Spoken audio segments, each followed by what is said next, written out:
Assalamualaikum warahmatullahi wabarakatuh. Halo teman-teman saya semua serta Bu Kiki. Hari ini saya Hanifah Putri Rasari, absen 14, kelas 10-4, akan memberikan ringkasan bab 2, yaitu ilmu ekonomi sampai dengan sistem ekonomi. Yang pertama, ilmu ekonomi. Ilmu ekonomi adalah ilmu yang mempelajari bagaimana manusia memenuhi kebutuhan hidupnya yang tidak terbatas dengan sumber daya yang terbatas. Sekarang yang kedua, yaitu masalah ekonomi. Masalah ekonomi itu muncul karena ya itu sendiri, kebutuhan manusia itu tidak terbatas, sementara alat pemenuh kebutuhannya itu terbatas. Nah, dalam masalah ekonomi itu ada dua pandangan nih, yaitu yang pertama itu pandangan klasik. Masalah ekonomi itu hanya ada pada produksi, distribusi, serta konsumsi. Sementara kalau menurut pandangan modern, masalah ekonomi itu meliputi juga pertanyaan apa yang diproduksi, bagaimana cara memproduksi, serta untuk siapa barang tersebut itu diproduksi. 3. Kebutuhan manusia. Kebutuhan manusia itu ada berbagai macam, dan kebutuhan manusia itu juga dibagi lagi menjadi berdasarkan beberapa hal. Yang pertama itu ada berdasarkan intensitasnya. Kalau berdasarkan intensitasnya itu ada, yang pertama itu kebutuhan primer, yaitu kebutuhan pokok, yaitu sandang, papan, serta pangan. Selanjutnya itu ada kebutuhan sekunder, yaitu kebutuhan tambahan seperti sepeda, visi, serta transportasi. Terus yang ketiga itu ada kebutuhan tersier, yaitu kebutuhan mewah, seperti kayak mobil mewah. Terus habis itu ada liburan ke luar negeri. Selanjutnya itu kebutuhan berdasarkan subjeknya. Kalau berdasarkan subjeknya itu ada kebutuhan individu, yaitu ya untuk pribadi sendiri, serta kebutuhan untuk masyarakat, yaitu untuk umum seperti jalan raya serta listrik. Terus yang ketiga ada berdasarkan waktu. Kalau berdasarkan waktu itu ada berdasarkan waktu sekarang, yaitu harus segera dipenuhi, seperti kayak makan minum, atau kayak kalau mau berobat itu sebaiknya segera.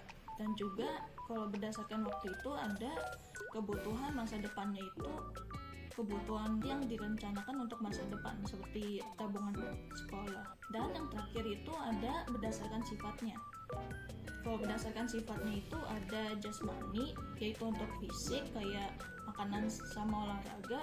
Terus sama kebutuhan rohani, yaitu untuk jiwa kita, jadinya kayak ibadah sama rekreasi. Yang keempat, barang dan jasa. Barang itu adalah benda nyata, sementara jasa itu adalah pelayanan. Barang dan jasa itu dibagi juga menjadi berdasarkan beberapa hal, yaitu yang pertama itu berdasarkan cara memperoleh. Kalau berdasarkan cara memperoleh itu ada ekonomis dan non-ekonomis. Kalau ekonomis itu kita perlu mengorbankan sesuatu untuk mendapatkannya, jadinya kayak membeli baju atau enggak membeli elektronik. Yang kedua itu ada non-ekonomis. Kalau non-ekonomis itu kita tidak perlu mengorbankan sesuatu untuk mendapatkannya, dan ini tuh biasanya tersedia di alam, jadinya kayak udara sama sinar matahari. Yang kedua itu berdasarkan kepentingan.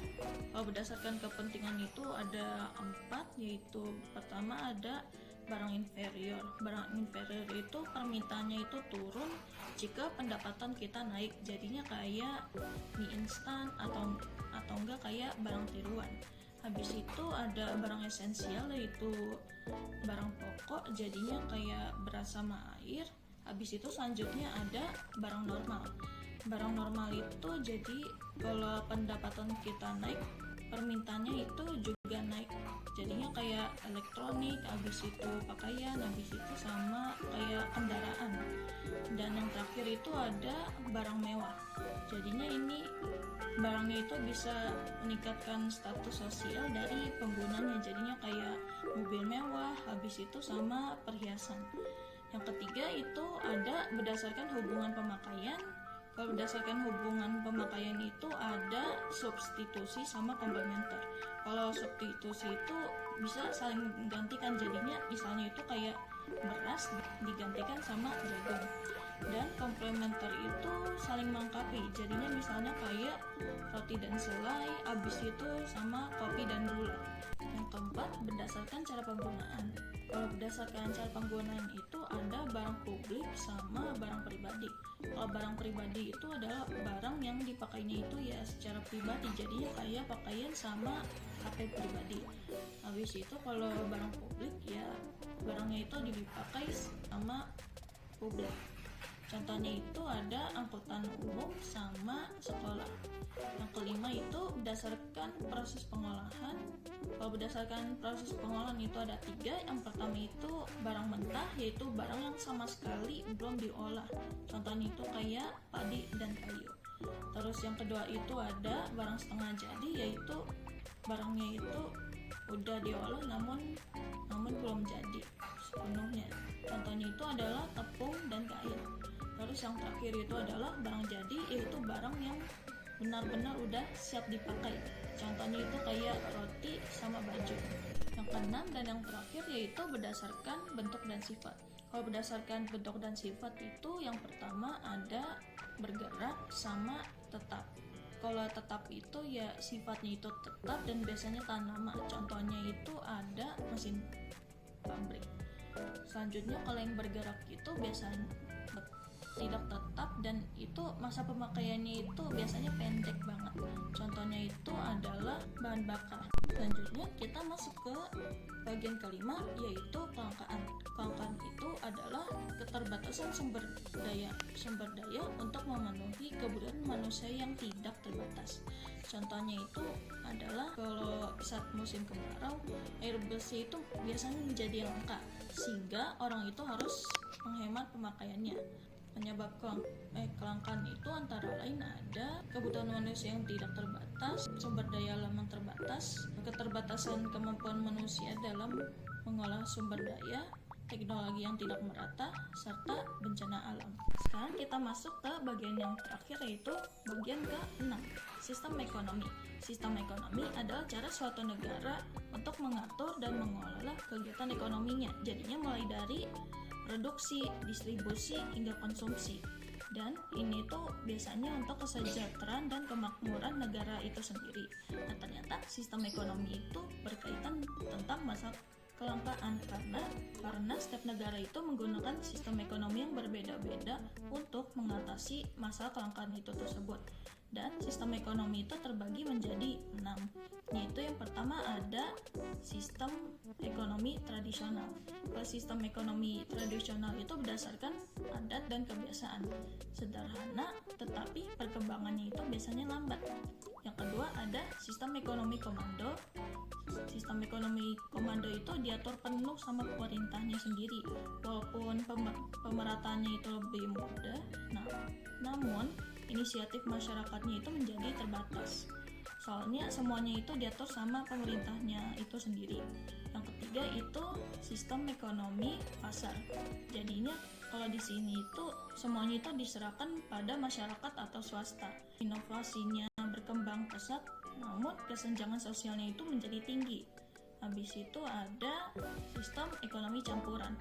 Sistem ekonomi campuran itu jadinya gabungan antara sistem ekonomi komando sama sistem ekonomi pasar. Jadinya pemerintah sama swasta itu sama-sama berperan. Jadinya walaupun lebih seimbang, namun kadang-kadang itu bisa tumpang tindih. Oke, sekarang yang kelima yaitu sistem ekonomi Pancasila. Sistem ekonomi Pancasila itu adalah sistem campuran khas Indonesia yang berlandaskan Pancasila dan UUD 1945. Sistem ini menekankan gotong royong, keadilan, serta kesejahteraan bersama. Sekarang yang terakhir itu ada sistem ekonomi syariah. Sistem ekonomi syariah itu adalah sistem yang berlandaskan nilai-nilai Islam. Jadinya aturan ekonominya itu mengikuti Al-Quran dan hadis, menghindari riba, mendorong keadilan, kerjasama, serta pemerataan kesejahteraan. Jadi berdasarkan apa yang telah saya sampaikan, bisa kita simpulkan bahwa inti dari ilmu ekonomi adalah bagaimana manusia memenuhi kebutuhan dengan sumber dayanya itu yang terbatas. Habis itu masalah ekonomi klasik dan modern, kebutuhan barang dan jasa, kelangkaan, serta sistem ekonomi, semuanya itu saling berkaitan dalam kehidupan sehari-hari kita. Cukup sekian penjelasan ringkasan ekonomi bab 2 dari saya. Wassalamualaikum warahmatullahi wabarakatuh.